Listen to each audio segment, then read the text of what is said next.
All right, take two of this one. This is like only the second time I believe that I've had to re-record an episode because the first edition was shit. Alrighty, I hope everybody had a great Memorial Day. It breaks the streak of no major holidays since New Year's, and more importantly, breaks the bad streak of having no paid holidays from work for nearly 6 months. This one is dedicated to teams breaking bad streaks this past week. Why are break and streak pronounced differently? It should either be breek and streaks or break and strakes. We have broken streaks in every sport besides football, unless you want to view length of franchise ownership as a streak, in which case the Colts broke one as well. Other than the broken streaks, we'll go over nearly the entirety of the NBA Conference Finals, huge college football playoff news with some juicy little details there. And speaking of juicy little details, this Bill Belichick story, holy shit, this is what was missing from the book.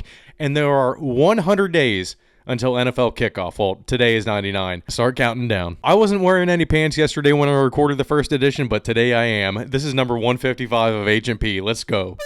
Recorded in central Pennsylvania in front of a live studio audience with your host Ian DiCarlo. This is Hoagies and Pierogis.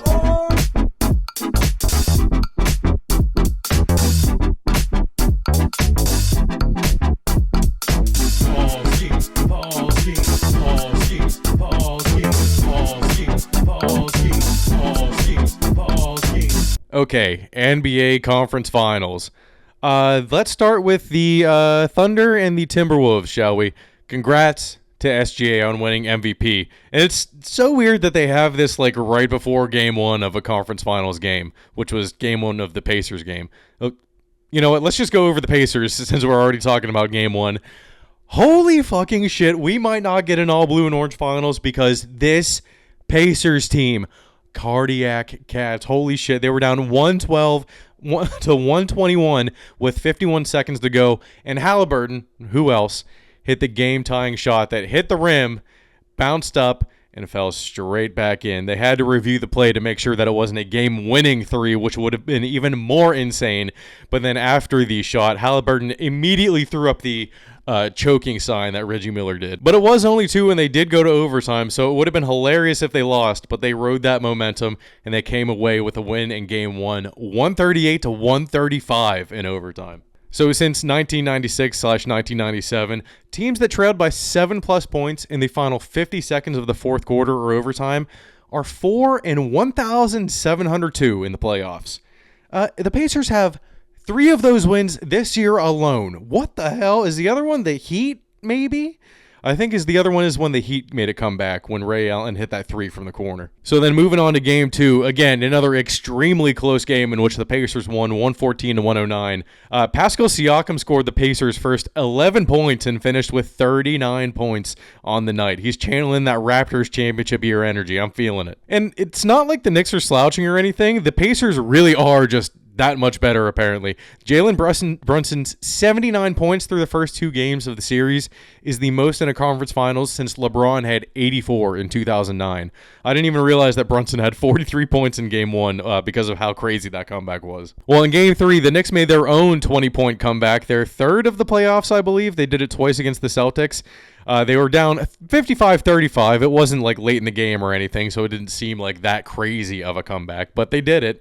They won that one 106 to 100. And it might be their only one of the series because the Pacers took game 4, 130 to 121 behind an historic triple-double from Halliburton with his dad back in attendance for the first time since the Giannis incident, breaking a streak of nearly a month away from the team. There's our first streak breaker for the episode. Last night, the Pacers took a commanding 3-1 series lead, and it's looking more and more like it's going to be Pacers Thunder in the finals. What an odd year. So yeah, foreshadowed it a little bit. The Thunder are doing well in their series. In Game 2, we went over Game 1 last week. Game 2, OKC dominated, and SGA dropped 38 points on the way to a 118-103 win and a 2-0 series lead at that point. In this game, the Timberwolves managed to make over 50% of their shots, 50% of their threes for the first time since Game 1 against the Lakers, a 10-game streak broken, and it still wasn't enough. That's the second streak break of the episode. Well, in Game 3, it was enough. I don't know if they scored over 50% of or made over the 50% of their shots or not. But the Timberwolves said enough was enough in Game 3, and won by 42 points, 143 to 101. They pulled away early, and it was never close on the Thunder's end in this one. SGA was he just disappeared in this game. But for game 4, if I told you that SGA had 40 points, Jalen Williams scored 34 points, who looks exactly like Naomi Osaka, and Ant was held to 16 points, going 1 for 7 from 3, you'd probably think that it was a blowout for the Thunder, but it came down to the wire, and the final score is 128 to 126 OKC. And this is from ESPN. If the Thunder close out the series tonight, Oklahoma City would become the 4th team in NBA history to reach 80 wins before the NBA Finals when combining regular season and playoffs, joining the Warriors and the Bulls teams of 95-96 and 96-97. That is some great company to be in as a team. I mean, the Thunder look far and away the best team, and their record against the East is something crazy. Like, they have 1 loss against them. Unless the Pacers pull out some crazy shit, I don't know if it's going to happen for them. So, good luck, Thunder. Good luck, Pacers. It looks like you're going to be the two moving on to the finals. Let's go on to NHL for our 3rd streak. The Hurricanes ended their streak of 15 straight conference finals losses with a 3-0 win against the Panthers to not get swept this year. This streak started all the way back in 2009 when the Penguins were going for their Stanley Cup against the Red Wings. When John told me that, I could not believe it. I was like, wait, you're in the Eastern Conference Finals alone?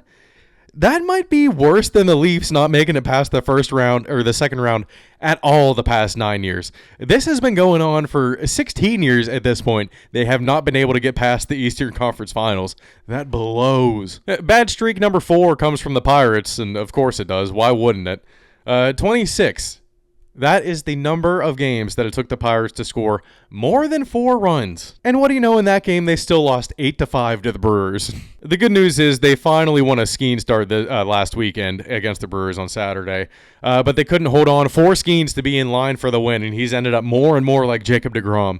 They won the game in extras on a wild pitch, 6-5 in a very back and forth game. Bender came in and gave up a go-ahead home run in the 9th inning to tie or to make it 4-3, of course. The Bucks scored in the bottom of the inning to tie it at 4. The Brewers scored in the top of the 10th to make it 5-4, and then Uribe came in for the Brewers, and he was completely all over the place. And after the wild pitch, it was 6-5 walk-off win. So yeah, as you can see, we did not completely disavow the Pirates or disown the Pirates. That was a little bit of a joke, a little bit of tongue-in-cheek, but I am following the Red Sox, and I will be happy when they succeed as well. I'm going to take credit for their success, not being one of their fans this whole way through. Stolen valor. But I'm glad I stuck with the Pirates because I got to see their best win yet of the season. Last night, they beat the Diamondbacks 9-6. They were down 6-2 in the 8th inning, but then they scored 7 runs, capped off with a Brian Reynolds 3-run homer to make it 9-6. That was an incredible win. They lost the previous night 5-0, so we were all like, oh, another 6-0 loss coming right up. Nope. Pirates turned on the bats. Henry Davis is doing well. IKF is up in his slugging percentage, which I have a bet with someone on Twitter. I hope they pay up when the time comes. And then Brian Reynolds, right before June, he's heating up. So it's looking all right for the Pirates. They're 8-10 under Don Kelly, and they're actually up 1-0 right now. It's actually another skiing start against the Diamondbacks. Man, what happened to Zach Gallen? He just fell off a damn cliff. And Skeens has 5 strikeouts through 3 innings, so he's cruising. Let's go. All right, so some more stuff from around the league. Wait, the Tigers are 35-20? Excuse me, they lead the league in wins. They are 1 ahead of the Phillies right now. The Phillies are sitting at 34. Tigers, what is up with you? And they got that 34th win behind a Tarek Skubal 94-pitch, 13-strikeout Maddox. Complete game shutout. The most strikeouts in a Maddox ever. Holy shit. Skubal is far and away the best pitcher in the league this year. 100%. There is no doubt in my mind. And he's doing it as a lefty. Incredible. Kind of on the opposite end of the spectrum for our 5th streak breaker, Jacob deGrom, speaking of deGrom, had no strikeouts in a start for the first time in his career. He even went 5.1 innings with only 2 earned runs given up. So it's not like he got blown up. I think it's, I looked it up earlier. He went 229 starts before having no strikeouts. That's impressive. That one, not a good streak to break. Okay, so on to college football. Huge news for the playoff. They will go to a straight seeding. The conference champions will still get an auto bid, but they will be seeded according to their rank in the final ranking. The conference winners just won't get an automatic bye. The Boise State AD actually wanted to make this the Boise State rule. He was like, remember why things are changed. This program's all about legacy, and we'll leave our legacy if you remember this is the Boise State rule. So yeah, straight up top 4 seeds just get buys. It would have been a little bit different last year, not too much different. Penn State would have ran into Notre Dame a little bit earlier, so not too good for us. I think Penn State fans were the only ones kind of disgruntled by this. And then also, I saw something that this might be able to still be changed for this year, but they're still planning on a 12-team playoff for 2025-2026, and then moving on to a 14 or 16-team playoff the next year. So, I mean, the more teams, the merrier. It is the January Madness. Jumpin' January? Someone's going to have to come up with a good name for it, like March Madness. Okay, let's flip it with someone who has had a streak of breaks instead of breaking streaks. Maybe Pablo Torre is onto something. He found the origin of the Belichick ring camera video. Oh my God, no fucking way. He got Rainbolt on it. If you guys don't know who Rainbolt is, which you probably don't, he is a geoguesser, popular geoguesser on YouTube. His videos get millions of views.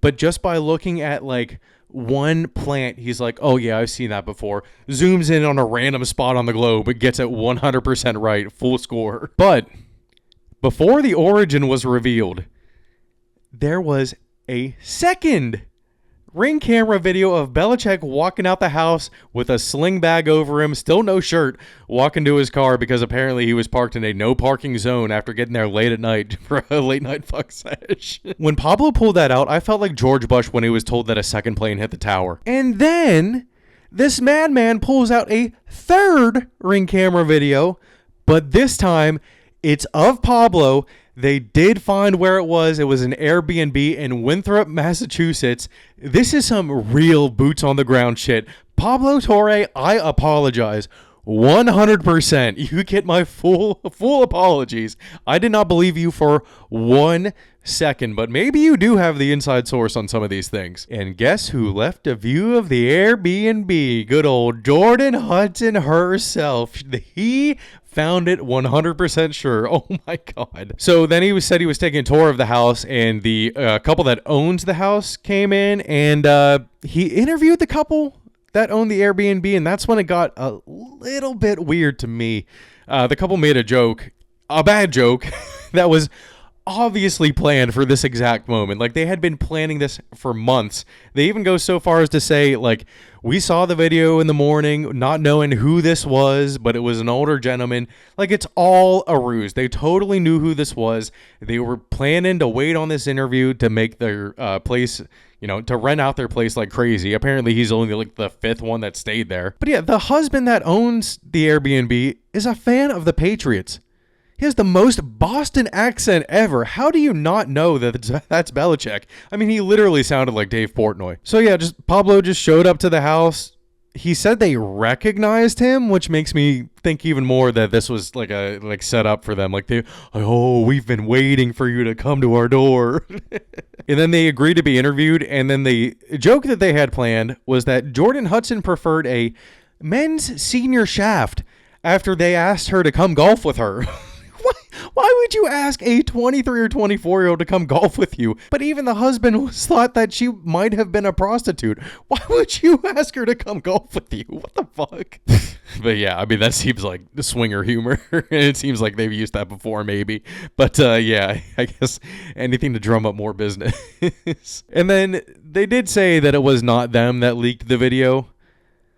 But I don't believe that for 1 second. They knew who it was, sent it to all of their friends, and then maybe one of their friends released it. But the story that they told was like, yeah, we don't know. They were like, we sent this video to our friends, like, is this man okay? Like, and they got a whole bunch of responses like, that's Bill Belichick. How do you not know that's Bill Belichick? And that was like their cover-up story to not get the shit suit out of them for releasing this, I guess. But yeah, they were worried about him parking in that zone, and they had to get him to move his car, which is how he came out of the house shirtless. I don't know. So, yes, that's huge news. The Ring camera video being found, like, where it's actually at. And the property is actually kind of nice. It is right on the beachfront. But then Pablo dropped the bomb that Jordan Hudson has been around the facility since at least November 2021. Because, and there are fan cams online that take pictures of all the fans in the stadium, he searched Belichick's section on a hint from someone on Twitter. And while he was going through these sections, who did he find in November 2021? Jordan Hudson. And she looked young. Like, she was wearing a kid's Brady's jersey, for God's sake. Belichick, what the fuck are you doing? That is not okay. Pablo did say that there would be more to this story coming up, but that's all we have for now. I really was shocked, like mouth just agape when he dropped that second Ring camera video. I could not believe it. Last college football news. College football 26. The cover will be Ryan Williams and Jeremiah Smith, the two best wide receivers in the country that still won't be eligible for the draft until 2027. Maybe they can break the streak of past cover athletes. The track record has really not been so great the past couple of years specifically. Last year was Quinn Ewers, Donovan Edwards, and Travis Hunter. Travis Hunter's the only one that did well. I mean, he won the Heisman, but Ewers, I mean, people wanted Arch to start, and he didn't do that great. And Donovan Edwards just completely fell off. Didn't hear from him at all. And then on the flip side for Madden, Christian McCaffrey, of course, just decimated his whole team by being on the cover.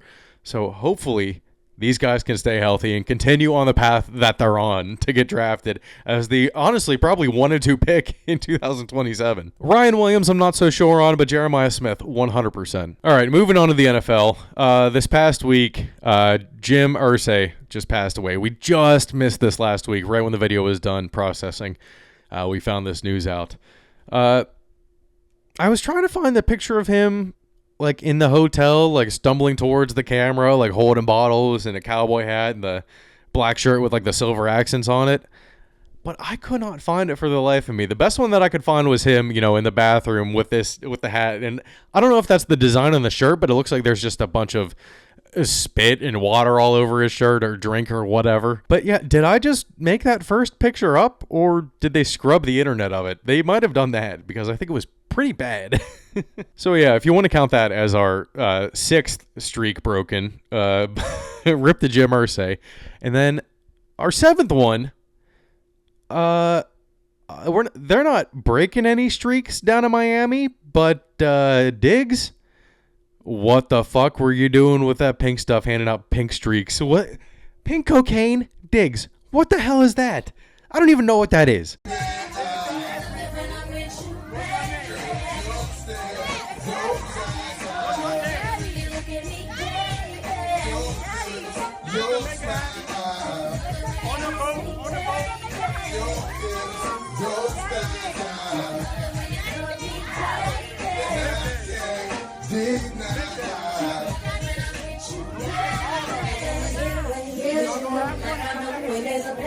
That was, what kind of video was that? Yes, Daddy. What the fuck? Please, Daddy. And he was like, now don't do all of it. Come back when you had enough. And just whips out the bag of drugs. I don't know what the fuck was going on down in this boat, because I woke up on Tuesday morning to Cardi B's story and I just see a tit. Just a straight up tit on her Instagram story. What the hell was happening? Vrabel said that he's aware of the video and that, I don't even know. It seemed like he wasn't really concerned about it, to be honest with you. As long as he doesn't bring it into the facility, by all means, that's totally fine. But Diggs, if you get drug tested and you have to miss some games after you come back from your ACL tear, I swear to God. Alrighty. Like I said, well, not like I said, but tonight is Game 5 of the Thunder series, so we're probably going to have to go over the conclusion of that next week. I highly doubt that I can fit that in here today while getting the episode out tomorrow. So the Pacer series is also going to end, so we'll go over, I'm sure, those last 2 games next week, and then we'll go into the NBA Finals, and then we'll see what's going on with everything else, like always. Okay, everybody, make sure to leave a like, comment, and subscribe to our YouTube page. Hoagies and Pierogis is available wherever you listen to podcasts, Spotify, Apple, wherever. Follow us on Instagram and TikTok for clips occasionally, and we'll leave you with this. Munch, punch, punch, punch, punch, punch, punch, punch. Recorded in central Pennsylvania in front of a live studio audience with your host, Ian DiCarlo, this is Hoagies and Pierogis.